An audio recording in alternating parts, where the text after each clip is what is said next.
hello, to whom this may concern, which is probably myself in 20 years when I can't remember shit and I need to look back on, oh, the fun that I had in my early 40s when I bought a mental health toy, I'm sorry, not toy, tool, to help me get out and do stuff.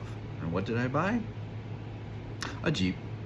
Now, those who know me know that I love Jeeps and had Jeeps before. I've had 2 Jeeps prior to this. Well, technically 3, but one of them, I don't really, it was a Cherokee, so. But I had 2 Wranglers after that, both JKUs. First one was a 2007, 2008, something like that, used, found it on a Toyota shop. Had to trade in my 2007 STI Subaru for it.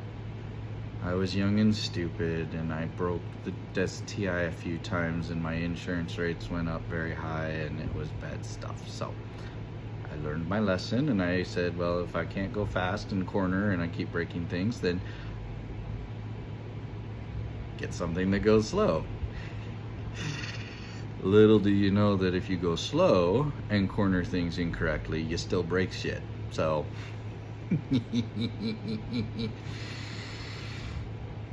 my second Jeep, I bought a 2012. And those who know about 2012, those were the Jeeps. It was the first year that Jeep modified the engine after the first 4-door Jeep came out. So a little history on all this.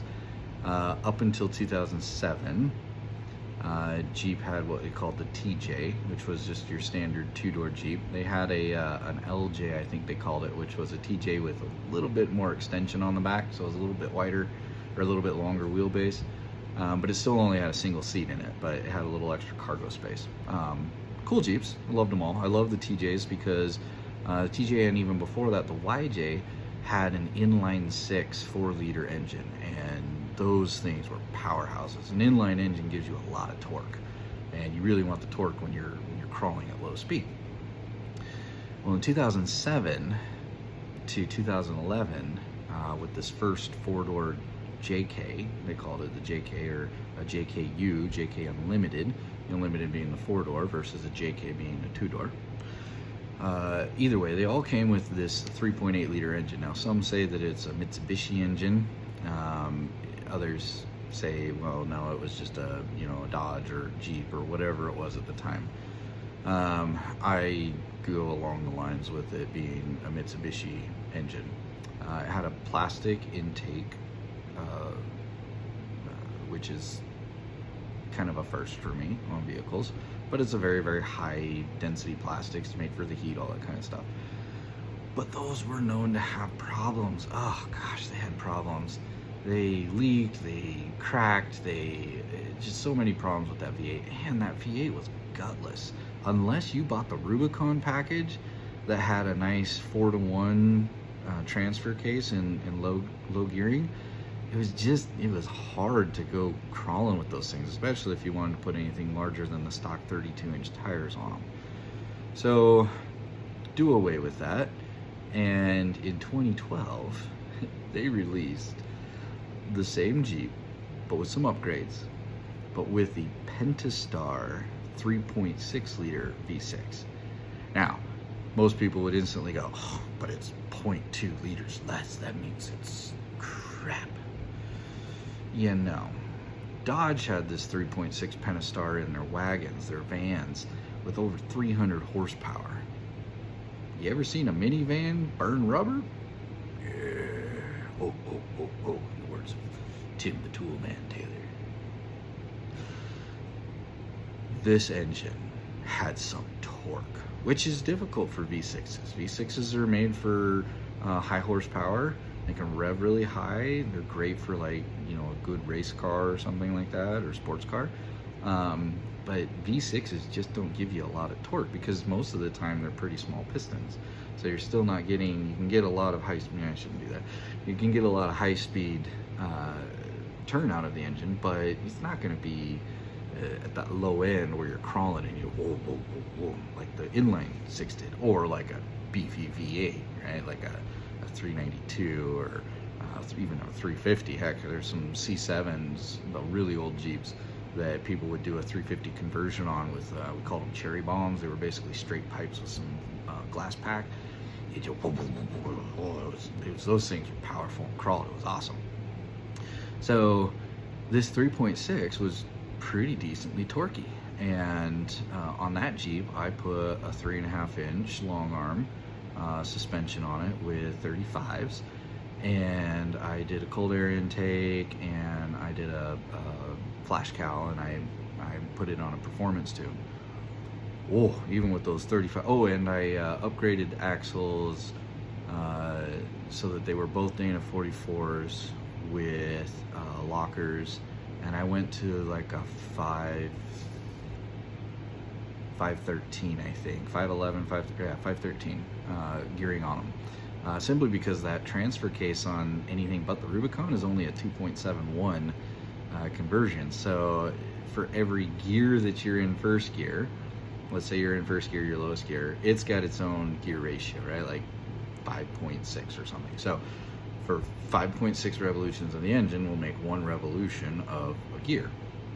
Well, when you put it into low, you have this transfer case. This transfer case takes that gear ratio and multiplies it by 2.71. So if you have 5.8, take that times 2.71. Now that's how many revolutions the engine's going to take for the gear to move once. So you're essentially almost tripling it, but not quite, right? You're not doubling it, but you're not tripling it, 2, 3.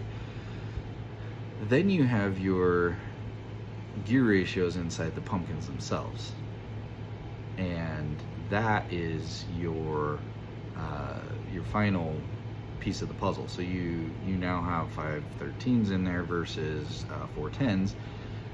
The axles are going to turn slower, right, at a 513. They're like a taller gear. So you put all that combination together and you get your final drive ratio. Well, with the Rubicon, it's a 4-to-1.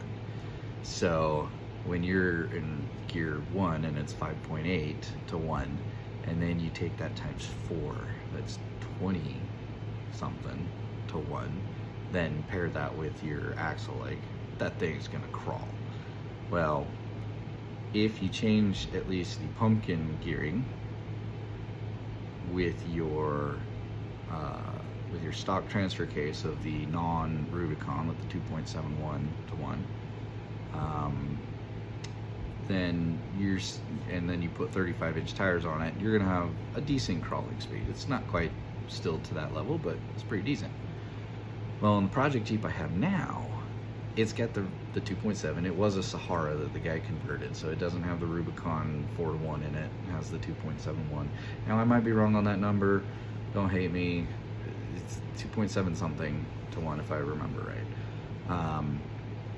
But he put a doubler on it, so like an underdrive, which basically takes your 2.7 something and doubles it, which makes it 5.4, something like that, which puts it in line with the Rubicon. But then you go put these beefy Dana 60 axles on this with 40-inch tires, dropping it to like a 538 gearing. The thing's gonna crawl slower than a Rubicon, so ha. Well, anyways, back to the other Jeep. So on that green Jeep, the 2012, man, I loved it. I had to get rid of it because I needed a reliable daily driver, and it wasn't it, because I had done so much work to it and I was trying to weekend warrior it and have all kinds of fun. But then I still needed it to drive to work the next day, and it was breaking down, it was having problems, so it was a lot of stress. So we got rid of it and got a vehicle that was more reliable.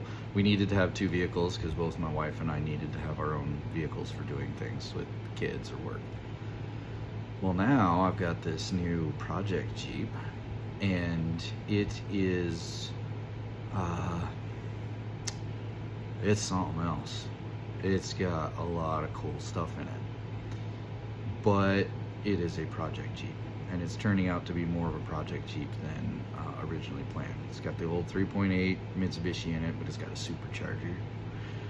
It's got a nice tune on it for that. It's got these Dana 60s with 40-inch tires, 17-inch bead locks. It's got onboard air compressors, both for airing up the tires as well as the air lockers. It's got what's called a high pinion differential on the front and back, so the pumpkin doesn't sit down so far, it's more at this kind of tilt. And so you get even more clearance, you get an extra like 2 inches clearance that you don't get off of a regular pumpkin. And it's got this metal plate that runs along it that's almost ½ inch thick, or yeah, 1/4 inch thick, that protects it from rocks and things. So it's like, again, these things are really beefy. It's got all this metal plating underneath to protect the gas tank and the vacuum box and all that kind of stuff.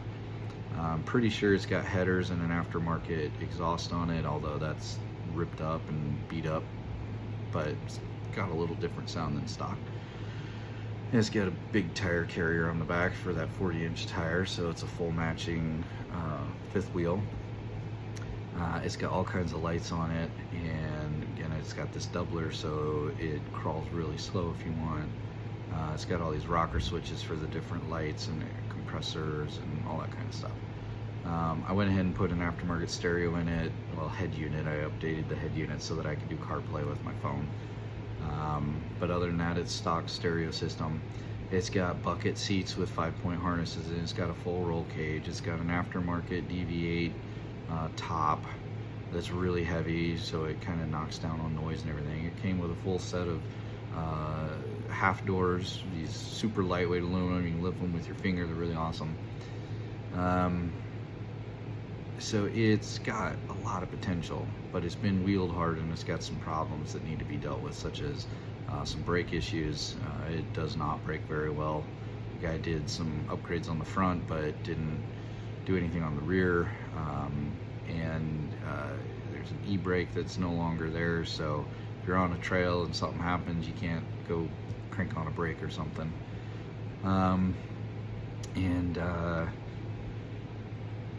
Yeah, there's just a few things that need to be done on it. So I'm going to start journaling my my work that I'm doing on this, mostly for, again, posterity's sake for me sometime in the future. But who knows, maybe I'll post these to YouTube and help other people out with my journey along the way as I figure out different things. I'll try to grab some video, B-roll as they call it in the video world, in the cinema world, of things that I'm running into or I'm doing, just so that there's video, and then maybe I'll play with some video editing and see if I can clip them all together with these little journals. So anyways, like I said, for me, it's mostly for me, but if anybody else is watching this and you're interested, stay tuned. I will make updates as I go. Later.